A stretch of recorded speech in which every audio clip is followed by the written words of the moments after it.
Assalamualaikum warahmatullahi wabarakatuh. Selamat pagi anak-anak. Bagaimana? Sehat semuanya?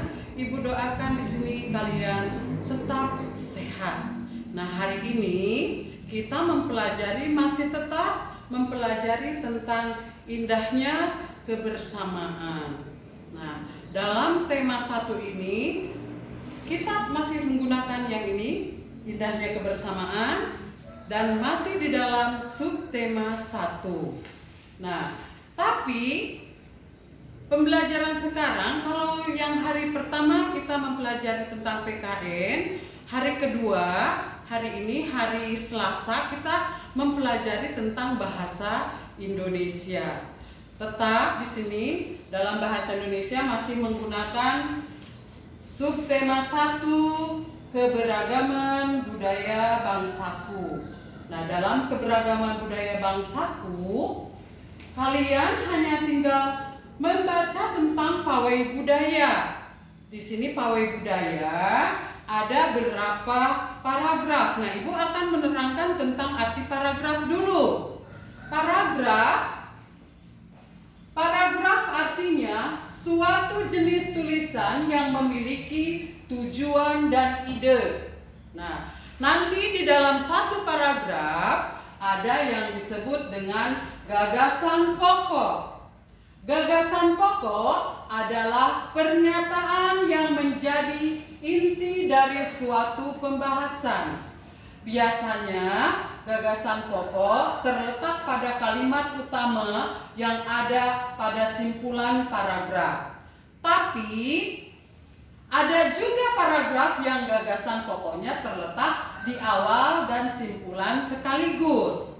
Nah, setelah itu gagasan pokok atau ide pokok atau pokok pikiran yakni inti pembahasan dalam sebuah pernyataan kalimat.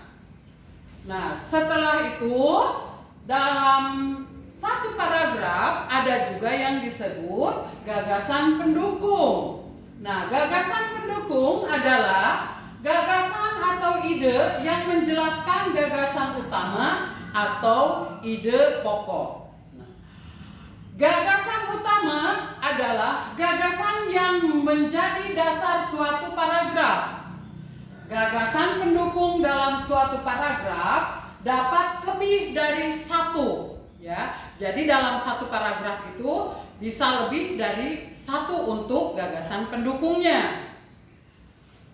Nah, sedangkan gagasan utama hanya satu dalam satu paragraf. Nah, kita contohkan dalam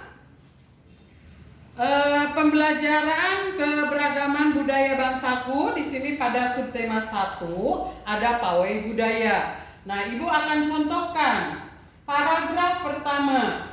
Pawai budaya sangat menarik bagi warga kampung Babakan. Pawai ini selalu menampilkan keragaman budaya Indonesia.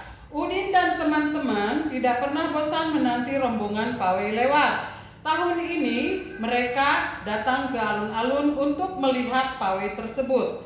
Kakek Udin terlihat sabar menanti. Terdengar suara gendang yang menandakan rombongan pawai semakin dekat. Nah, di sini kita cari dulu gagasan pokoknya. Gagasan pokok tadi sudah disebutkan kalau gagasan pokok itu pernyataan yang menjadi inti suatu pembahasan. Nah, dalam suatu pembahasan ini, di sini boleh menggunakan yang kalimat pertama itu adalah gagasan pokoknya. Pawai budaya sangat menarik bagi warga kampung Babakan. Nah, itu sebagai kalimat pokok atau pokok pikiran pertama. Nah, untuk sekarang mencari gagasan pendukungnya. Nah, gagasan pendukung di sini lihat dari titik. Pawai ini selalu menampilkan keragaman budaya Indonesia. Nah, itu boleh dijadikan kalimat pendukungnya atau gagasan pendukung. Udin dan teman-teman tidak pernah bosan menanti rombongan pawai lewat. Nah, itu juga sama, gagasan pendukung. Terus yang ketiga, tahun ini mereka datang ke alun-alun untuk melihat pawai tersebut. itu juga sama. Kakek Udin pun terlihat sabar menanti. Yang terakhirnya terdengar suara gendang yang menandakan rombongan pawai semakin dekat. Nah, itu mungkin sebagai contohnya saja ya. Nah, sekarang silahkan kalian diisi, nanti ada contoh untuk pengisian soal di halaman 4, 5, dan 6. Cari di sana paragraf, ada 3 paragraf ya, dalam kalimat ini ada 5 paragraf. Nah, nanti lihat di paragraf 3, di paragraf 4, dan di paragraf 5. Mana yang jadi pokok pikiran pertama dan mana yang menjadi gagasan pendukungnya. Mungkin itu aja yang Ibu berikan.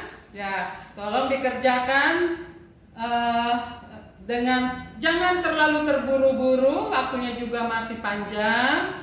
Kamu jawabnya, kamu tulisnya di buku tulis bahasa Indonesia, buku tulis bahasa Indonesia untuk mencari pokok pikiran dan pokok pikiran pendukung ya.